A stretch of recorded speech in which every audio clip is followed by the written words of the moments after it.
اعوذ باللہ من الشیطان الرجیم بسم اللہ الرحمن الرحیم السلام علیکم رحمۃ اللہ وبرکاتہ۔ سچی حکایت کے لیے ہمارے چینل ابراہیم امجد کو سبسکرائب کریں۔ جس روز بچوں نے قرآن شریف ختم کیا اس دن شاہ پری بھی آئی ہوئی تھی۔ میں نے اس رات خواب میں دیکھا کہ میرے بیوی بچے روضہ رسول صلی اللہ علیہ وسلم کی زیارت کر رہے ہیں۔ انہیں اس حالت میں دیکھ کر چاہا کہ انہیں لپٹا لوں، مگر آنکھ کھل گئی۔ اس خوف سے مجھ کو اتنا رنج ہوا کہ دھاڑے مار کر رونے لگا۔ میرے رونے کی آواز شاہ پری کے کانوں تک پہنچی۔ شاہ پری نقیبوں اور چوکیداروں کو بلا کر کہا، دیکھو اعظم زاد کے رونے کی آواز آتی ہے، معلوم کرو کہ اس کو کس نے ستایا ہے اور اعظم زاد کو میرے پاس لے آؤ۔ نقیب اور چوکیدار میرے پاس دوڑے آئے اور میرے رونے کی کیفیت معلوم کر کے مجھ کو شاہ پری کے سامنے پیش کر کے عرض کیا، حضور ہم میں سے کسی نے انہیں نہیں ستایا، یہ اپنے بال بچوں کو یاد کر کے رو رہے ہیں۔ رات کو انہوں نے خواب میں دیکھا کہ ان کے بچے روضہ رسول صلی اللہ علیہ وسلم کی زیارت کر رہے ہیں۔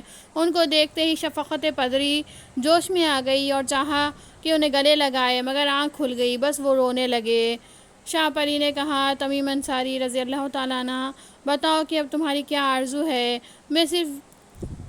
میں نے کہا کہ صرف یہی کہ اپنی بیوی بچوں سے ملوں اور روضہ اقدس صلی اللہ علیہ وسلم کی زیارت سے فیضیاب رہوں، جس کے لیے مدت سے بے تاب و بے قرار ہوں۔ چونکہ شاہ پری مجھ کو قول دے چکی تھی کہ جب میں اس کے بچوں کو قرآن مجید ختم کروا دوں گا وہ مجھ کو مدینہ طیبہ پہنچا دے گی۔ چونکہ بچوں نے قرآن شریف ختم کر لیا تھا، شاہ پری بھی آئی ہوئی تھی، لہٰذا میرا خواب اس کے وعدے کو پورا کرنے کا متحرک ہوا۔ وہ فوراً تخت پر کھڑی ہو گئی اور ذرائع شفقت مجھ سے کہا، میرا ہاتھ پکڑ لو۔ میں نے اس کا ہاتھ پکڑ لیا، وہ مجھ کو لے کر ہوا میں اڑنے لگی۔ ہم اڑتے ہوئے ایک ایسے بیاباں میں پہنچے جہاں ایک بہت بڑا قلعہ مقفل تھا۔ شاہ پری دروازے کے قریب گئی تو قفل خود بخود کھل کر نیچے گر پڑا۔ شاہ پری مجھ کو ساتھ لے کر اندر آ گئی۔ وہاں 20 حجرے اور کمرے تھے، ہر کمرے میں ایک دیو زنجیروں میں جکڑا ہوا تھا۔ شاہ پری نے ہر ایک دیو کو دیکھا اور اس کا نام معلوم کیا۔ ہر دیو خوف کے مارے کانپنے لگا اور شاہ پری سے نظر ملانے کی ہمت نہ کر سکا۔ آخر شاہ پری سیاہ دیو کے کمرے میں گئی اور اس کا معائنہ کیا۔ امیر المومنین، اس دیو کی ہیبت کیا بیان کروں! سر ایک گنبد عظیم، منہ ایک بڑے غار کی طرح، قد ایک کوہ بلند کے مانند، آنکھیں تاس لان کی مثال اور ناخن مثل ناخوانہ پہلان، اور وہ بڑی بڑی نہایت موٹی موٹی زنجیروں میں جکڑا ہوا تھا۔ شاہ پری کو دیکھتے ہی جان کے خوف سے بید کی طرح کانپنے لگا۔ شاہ پری نے دیو سے کہا، اگر تو ہماری اطاعت پر راضی ہے تو اقرار کر کے پھر کبھی ہمارے حکم سے سرتابی نہ کرے گا اور ہمیشہ ہمارا فرما بردار رہے گا تو ممکن ہے تجھ کو رہا کر دیا جائے، ورنہ یاد رکھ تجھ کو اسی جگہ ہلاک کر دیا جائے گا۔ دیو نے سر جھکائے اور ہاتھ جوڑ کر کہا، بے شک میں قصوروار ہوں، میری خطائیں معاف کر دی جائیں۔ میں اقرار کرتا ہوں کبھی آپ کی فرما برداری سے منہ نہ موڑوں گا اور ہمیشہ آپ کا تابعدار رہوں گا۔ شاہ پری نے کہا، مجھ کو تیرے حال زار پر رحم آتا ہے۔ اچھا، اس شرط پر تجھ کو رہا کرتی ہوں کہ اس آدمی کو جو میرے ساتھ آیا ہے، جس کو تو مدینہ طیبہ سے اٹھا کر لایا ہے، مدینہ طیبہ پہنچا دے اور اس کے وہاں پہنچانے کی رسید لا دے۔ دیو نے قید سے رہائی پانے کے لیے بڑی خوشی کے ساتھ مجھ کو مدینہ طیبہ پہنچانے کا اقرار کر لیا۔ شاہ پری نے اس کو بندہ گراہ سے رہا کر کے اس کی گردن پر سوار کیا اور اس سے وعدہ لیا کہ وہ مجھ کو 1 ہفتے کے عرصے میں مدینہ طیبہ پہنچا دے گا۔ رخصت کرتے وقت شاہ پری نے مجھ سے کہا، اے تمیم انصاری، دیوؤں کے قول و فعل کا کوئی اعتبار نہیں، یہ اکڑ اور بدہری کرتے ہیں، اس لیے میں تجھے ایک دعا سکھاتی ہوں، یاد کر لے، خدا نے چاہا تو اس کی برکت سے تو ہر آفت اور دیوؤں کے مکر و دغا سے محفوظ رہے گا۔ الغرض شاہ پری نے مجھ کو بخدا سپردم کہہ کر رخصت کیا اور دیو مجھ کو لے کر آسمان کی طرف اڑا۔ نہ جانے اس کے دل میں مجھ سے کیا دشمنی پیدا ہوئی، اڑتے اڑتے چاہا کہ مجھ کو نیچے چھوڑ دے۔ میں نے شاہ پری کی یاد دلائی ہوئی دعا پڑھنی شروع کی، اس کی برکت سے وہ مجھ کو نیچے نہ چھوڑ سکا، لیکن کبھی نیچے اترتا، کبھی اوپر چڑھتا، کبھی کسی دریا میں غوطے لگاتا جاتا تھا، مگر میں ہر طرح سے محفوظ رہا۔ جب وہ مجھ پر غلبہ نہ پا سکا تو امیر المومنین ایک مرتبہ اتنا بلند ہوا کہ فرشتوں کی آواز مجھے سنائی دینے لگی۔ میں نے بہت غور سے سنا تو وہ فرشتے نہایت خلوص لحافی سے قرآن شریف کی تلاوت کر رہے تھے۔ ملعون اپنی خباثت کی وجہ سے اوپر اڑا، فرشتوں نے اس پر آگ برسائی، وہ جل کر راکھ ہو گیا، اور میں اس دعائے مکرمہ کی برکت سے نیچے زمین پر بغیر کسی تکلیف کے گر پڑا، مگر بے ہوشی مجھ پر طاری رہی۔ جب ہوش آیا تو اپنے آپ کو سلامت پایا، حالانکہ میں گرتے وقت سمجھ گیا تھا کہ پاش پاش ہو جاؤں گا اور میرے وجود کا ایک ذرہ بھی نہ ملے گا۔ غرض میں اپنے آپ کو ایسے لغدغ بیاباں میں پایا جہاں کسی پرندے تک کا نام و نشان نہ تھا۔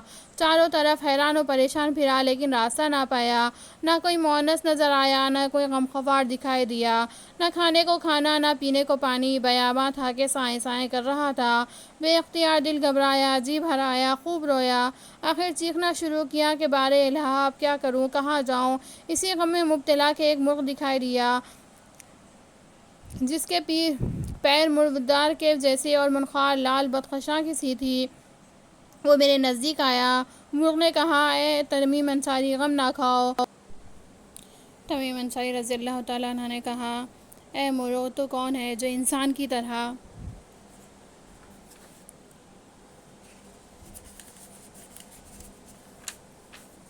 طرح بول رہا ہے؟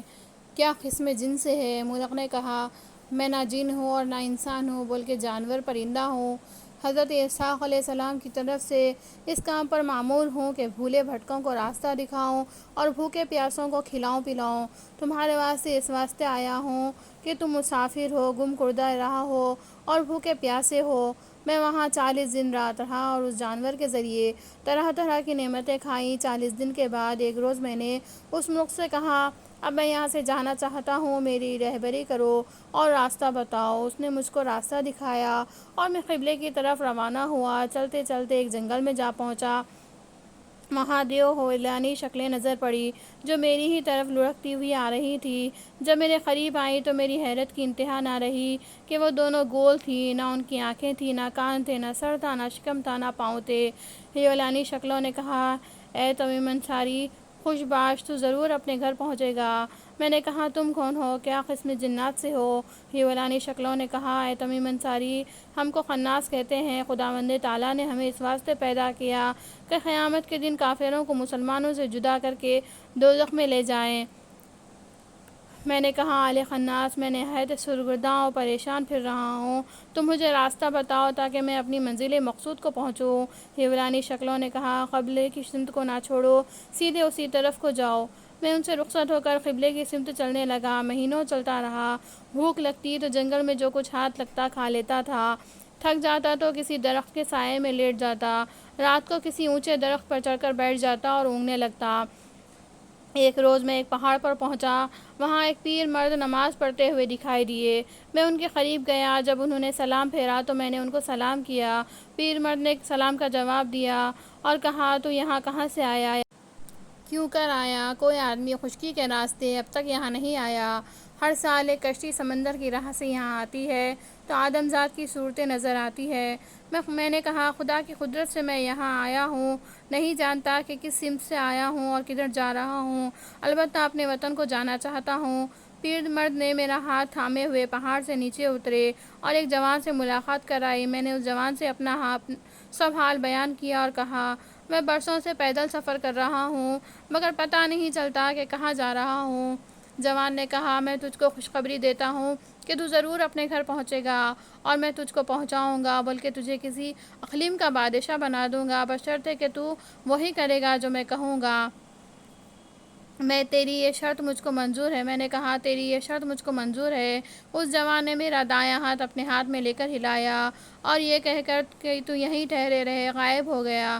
تھوڑی دیر بعد ایک خوان طرح طرح کی نعمتوں سے بھرا ہوا لے کر آیا اور میرے آگے رکھ دیا۔ میں نے خوب پیٹ بھر کر کھایا۔ جوان نے کہا، کیا تو اپنے قول پر قائم ہے؟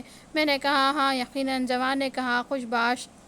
پھر وہ جوان غائب ہو گیا۔ دوسرے روز آیا اور ہر قسم کی نعمتوں سے بھرا ہوا خوان لا کر میرے سامنے رکھا۔ جب میں کھانے سے فارغ ہوا تو اس جوان نے پھر مجھ سے کہا، کیا تو اپنے قول پر مضبوطی سے قائم ہے؟ میں نے کہا، ہاں۔ میرے ہاں کہنے پر اس جوان نے غلولہ میرے ہاتھ میں پکڑا دیا اور کہا، اس کو حفاظت سے رکھ، جب میں آگ میں جل کر راکھ ہو جاؤں تو یہ غلولہ اس راکھ پر رکھ دینا، میں زندہ ہو جاؤں گا اور تجھ کو تیرے گھر پہنچا کر حفظ اقلیم کی بادشاہت بھی تجھے دے دوں گا۔ میں نے اس کا شکریہ ادا کیا۔ اس کے ہاتھ میں ایک رسی بھی تھی، وہ بھی اس نے مجھ کو دے دی اور اپنے پیر پکڑ لینے کے لیے کہا۔ یا علی رضی اللہ تعالیٰ عنہ، میں نے اس کے دونوں پیر پکڑ لیے، اس نے مجھ کو لے کر ہوا میں پرواز کی۔ ذرا سی دیر میں ہم دونوں ایک پہاڑ پر اتر پڑے۔ وہ پہاڑ اتنا وسیع تھا کہ اس کے طول و عرض کا بیان احاطہ تحریر سے باہر ہے۔ مجھ کو پہاڑ پر بٹھا کر وہ غائب ہو گیا۔ تھوڑی دیر بعد آیا۔ جوان نے مجھ سے کہا، کیا تو اپنے قول پر قائم ہے؟ میں نے کہا، ہاں قائم ہوں، مگر اے جوان بتا یہ کون سا پہاڑ ہے؟ اس جوان نے کہا، یہ کوہ قاف ہے۔ صدق اللہ العلی العظیم وما علینا الا البلاغ۔ تمیم انصاری رضی اللہ تعالیٰ عنہ کی آپ بیتی جاری ہے۔